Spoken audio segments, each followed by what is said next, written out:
ଓଡ଼ିଶାର ମହିଳାଙ୍କୁ ମିଳିବ 10 ଲକ୍ଷ ଟଙ୍କା। ସରକାରଙ୍କ ପକ୍ଷରୁ ଆସିଲା ବଡ଼ ସୂଚନା। ଓଡ଼ିଶା ସରକାର ଷ୍ଟେଟ୍ ଟ୍ରାନ୍ସଫର ଅଥରିଟି ପକ୍ଷରୁ ଆସିଲା ବଡ଼ ସୂଚନା। ମହିଳାଙ୍କୁ ଦିଆଯିବ 10 ଲକ୍ଷ ଟଙ୍କା। ଦେଖନ୍ତୁ କ'ଣ ରହିଛି ଡିଟେଲ୍ସ, କେଉଁମାନଙ୍କୁ ମିଳିବ ସମ୍ପୂର୍ଣ୍ଣ ଜାଣିବା ଏହି ଭିଡ଼ିଓରେ। ଦେଖନ୍ତୁ ଏସ୍ଟିଏ ପକ୍ଷରୁ ଟ୍ୱିଟ୍ କରାଯାଇଛି, ଗାଡ଼ି ଷ୍ଟେରିଂ ଧରି ଆଜି ଅନେକ ମହିଳା କେବଳ ଯାତ୍ରା ନୁହେଁ ଭବିଷ୍ୟତକୁ ମଧ୍ୟ ଆଗେଇ ନେଉଛନ୍ତି। ମାନେ ଓଡ଼ିଶାର ଏନ୍ତା ମହିଳା ଅଛନ୍ତି ଯେଉଁମାନେ କି ଷ୍ଟେରିଂ ମାନେ ଗାଡ଼ି ଚଲାଇ ନିଜର ପରିବାର ଭରଣ ପୋଷଣ କରୁଛନ୍ତି।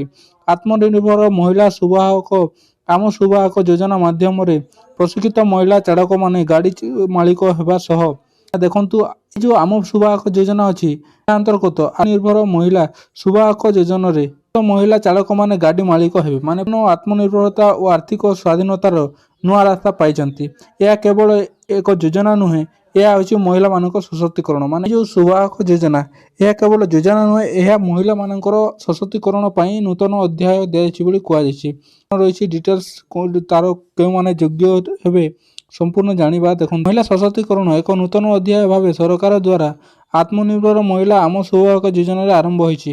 ଏହି ଯୋଜନାରେ ସରକାରୀ ଗ୍ୟାରେଣ୍ଟିରେ କାର୍ କିଣିବା ପାଇଁ 1 ଲକ୍ଷ ଟଙ୍କା ପର୍ଯ୍ୟନ୍ତ ସହାୟତା ସୁଧ ଋଣ ମୁକ୍ତ ପ୍ରଦାନ କରାଯିବ। ମାନେ ଆପଣ ଗୋଟେ ମହିଳା ଆଉ ଆପଣ ଗାଡ଼ି ଚଲାଉଛନ୍ତି ପ୍ରଶିକ୍ଷିତ ହୋଇ, ତାହେଲେ ଆପଣଙ୍କୁ କାର୍ କିଣିବା ପାଇଁ ଯଦି ଆପଣଙ୍କ ପାଖରେ ଗାଡ଼ି ନାହିଁ ତାହେଲେ ସରକାରଙ୍କ ପକ୍ଷରୁ ବିନା ସୁଧରେ ଆପଣଙ୍କୁ 10 ଲକ୍ଷ ଟଙ୍କା ଦିଆଯିବ।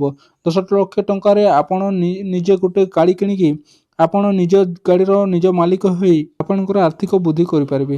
ପ୍ରଶିକ୍ଷିତ ମହିଳା ଗାଡ଼ି ଚାଳକ ଗାଡ଼ି ମାଲିକ କରାଇବା ଆର୍ଥିକ ରୋଜଗାର ବୃଦ୍ଧିରେ ସହଯୋଗ ସୃଷ୍ଟି କରାଯାଇଛି।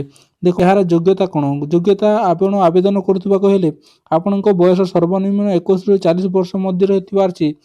ତା ସହ ଆପଣଙ୍କ ଡ୍ରାଇଭିଂ ଲାଇସେନ୍ସ ମଧ୍ୟ ଥିବାର ଅଛି। ତାପରେ ଦେଖନ୍ତୁ ସରକାରଙ୍କ ପ୍ରତିଷ୍ଠାନ ଯାନ ଚାଳନା ପ୍ରଶିକ୍ଷଣ ଓ ଗବେଷଣା ପ୍ରତିଷ୍ଠାନ IDTRରୁ ସୁବାହକ ପ୍ରଶିକ୍ଷଣ ନେଇଥିବା ଅଛି। ଆପଣ IDTRରୁ ଯଦି ଏ ଟ୍ରେନିଂଟା ନେଇଛନ୍ତି ତାହେଲେ ଆପଣ ଯୋଗ୍ୟ ହେବେ। ପରିବାର ବାର୍ଷିକ ଆୟ ସର୍ବାଧିକ 3 ଲକ୍ଷ ଥିବାର ଅଛି। ମାନେ ଆପଣଙ୍କ ପରିବାରର ବାର୍ଷିକ ଆୟ 3 ଲକ୍ଷରୁ ଉର୍ଦ୍ଧ୍ୱ ହୋଇଥିବାର ଅଛି। ତାହେଲେ ଯେ ଆପଣ ଏହି ଯୋଜନାରେ ଯୋଗ୍ୟ ହେବେ। କମରେ 5 ବର୍ଷ ପର୍ଯ୍ୟନ୍ତ ବୃତ୍ତିଗତ ଡ୍ରାଇଭର ଭାବରେ ସେବା କରିବାକୁ ପ୍ରତିବଦ୍ଧ ଥିବେ। ଦେଖନ୍ତୁ ଆପଣ ମିନିମମ୍ 5 ବର୍ଷ ହେଲା ଜଣେ ମହିଳା ହେଇକି ଯଦି ଗାଡ଼ି ଚଳାଇ ଆପଣ ଯଦି ପରିବାରର ଆର୍ଥିକ ସହଯୋଗ କରୁଛନ୍ତି ତାହେଲେ ଆପଣ ଏହି ଯୋଜନାରେ ଯୋଗ୍ୟ ହେବେ।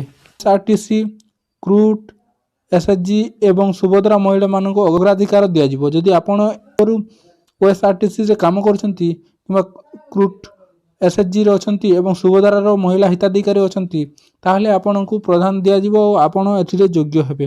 ଯଦି ଆପଣ 10 ଲକ୍ଷ ଟଙ୍କା ପାଇଁ ଆବେଦନ କରିବାକୁ ଚାହୁଁଛନ୍ତି ତାହେଲେ ଆପଣ କ'ଣ କରିବେ? ପରିବହନ ଅଧିକାରୀ ସହ ଯୋଗାଯୋଗ କରନ୍ତୁ। ଆପଣଙ୍କର ବାଣିଜ୍ୟ ଓ ପରିବହନ ବିଭାଗ ଅଛି, ସେଠିକୁ ଯାଇ ଆପଣ ଯୋଗାଯୋଗ କରିପାରିବେ।